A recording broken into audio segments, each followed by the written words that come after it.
आत्मा की खोज, अनंत शक्ति, आनंद और शांति, ईश्वरीय भक्ति के लिए जुड़े रहें हमारे चैनल से।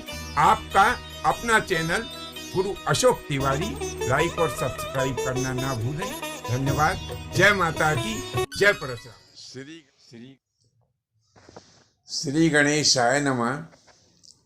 प्रिय बंधुओं, महाभारत का युद्ध हो चुका था और एक दिन महाराज युधिष्ठिर भगवान श्री कृष्णचंद्र और अपने अन्य सभासदों के साथ में हस्तिनापुर में अपनी सभा में बैठे हुए थे कि उसी समय क्या हुआ कि महर्षि व्यास जी महाराज अपने कुछ साथी ऋषियों, मुनियों और शिष्यों के साथ में हस्तिनापुर में धर्मराज की उस दिव्य सभा में पहुँचे।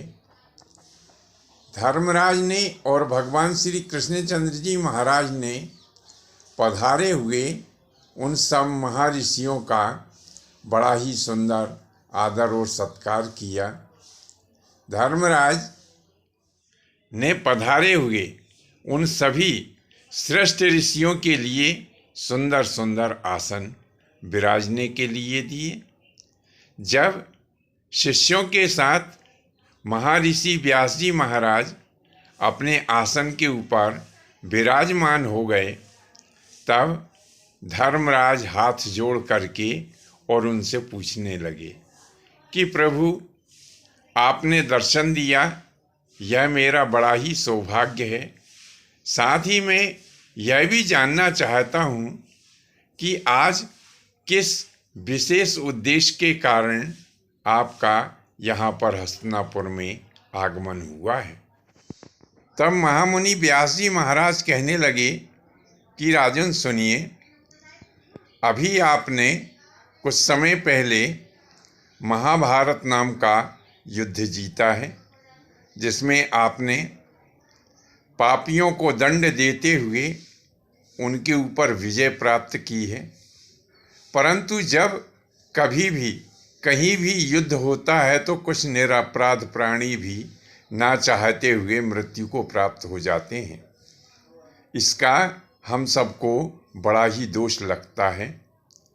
तुम्हें भी वह दोष लगा है, इसीलिए उस दोष की शांति के लिए एक अश्वमेध यज्ञ करना आपके लिए परम आवश्यक है।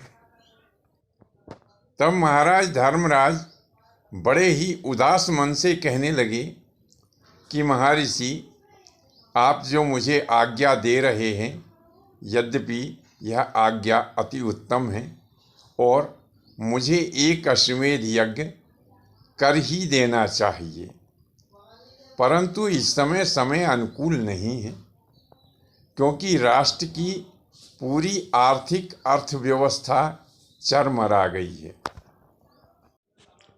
हमारे पास जो भी द्रव्य कोष था, वह सारा का सारा द्रव्य कोष इस महायुद्ध की भेंट चढ़ चुका है।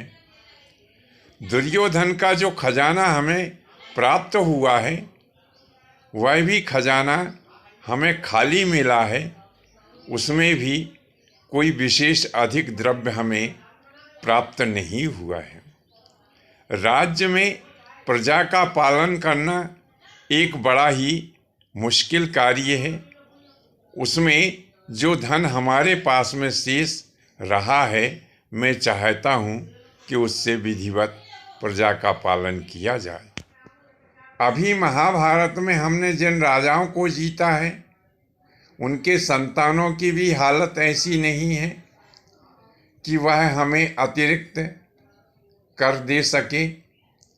किसानों की हालत, व्यापारियों की हालत तथा शेष अन्य प्रजाजनों की भी हालत ठीक नहीं है।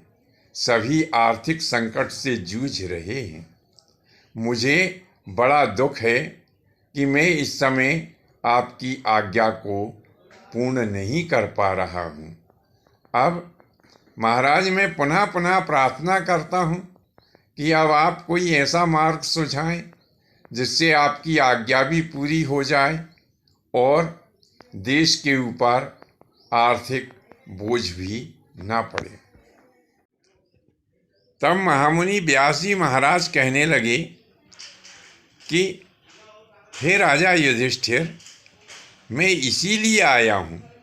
मुझे मालूम है कि आप इस समय बड़े ही आर्थिक संकट से जूझ रहे हैं। मेरा कहना माने, हिमालय पर्वत की एक पर्वत श्रेणी है, मुंजवान पर्वत उसका नाम है। इस मुंजवान नाम के पर्वत के ऊपर राजा मरुत ने पूर्व समय में अनेकों यज्ञ किए हैं और उन्होंने इतना द्रव्य दान में दिया था ऋषि और मुनियों को तथा ब्राह्मणों को कि वे उसे पूरा नहीं ले जा पाए। वह दिया गया बहुत सारा द्रव्य अभी भी मुंजवान पर्वत के ऊपर पड़ा हुआ है। आप ऐसा करें कि अपनी सेना को साथ में ले जाएं और मुंजवान नाम के उस पर्वत के ऊपर जो सोना पड़ा हुआ है उसको अपने वाहनों के ऊपर लदवा करके यहाँ पर ले आए। इससे अश्वमेध यज्ञ भी सुचारू रूप से हो जाएगा और राष्ट्र की अर्थव्यवस्था भी सुधर जाएगी। इतना द्रव्य है कि उससे एक दो क्या, आप अनेकों अश्वमेध यज्ञ भी कर सकते हैं और अपनी प्रजा की भलाई के लिए भी उस धन को खर्च कर सकते हैं। तब युधिष्ठिर कहने लगे कि हे प्रभु, मैं उस द्रव्य को कैसे ग्रहण कर सकता हूँ? वह तो मुंजवान पर्वत के ऊपर जो वह द्रव्य पड़ा हुआ है उसे तो राजा मरुत ने ऋषियों और ब्राह्मणों को दान में दिया है। किसी के द्वारा दान में दी गई वस्तु को मैं कैसे ग्रहण कर सकता हूँ? तब महर्षि व्यास जी कहने लगे कि राजन सुनिए कि ना तो अब कोई देने वाला मौजूद रहा है और ना उस द्रव्य को ग्रहण करने वाले भी मौजूद नहीं हैं। अब वह द्रव्य अनाथ की तरह वहाँ पर पड़ा हुआ है। जिस संपत्ति का कोई स्वामी नहीं होता है वह संपत्ति राष्ट्र की होती है। इसीलिए अब तुम बिना किसी संकोच के उस समस्त द्रव्य को वहाँ से उठवा लो और ला करके उसे देश, समाज तथा राष्ट्र की भलाई में लगाना प्रारंभ कर दो। इससे तुम्हें कोई पाप नहीं लगेगा, पुण्य ही प्राप्त होगा।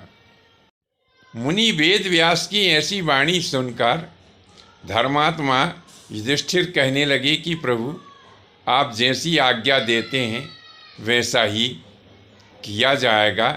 ऐसा कहते हुए युधिष्ठिर उस द्रव्य को लाने की तैयारी में लग गए। बंधुओं, आज के लिए बस इतना ही। शेष अगले भाग में नए विषय के साथ में आपकी सेवा में उपस्थित होंगे। आज्ञा दीजिए। धन्यवाद। जय माता की, जय परशुराम जी की।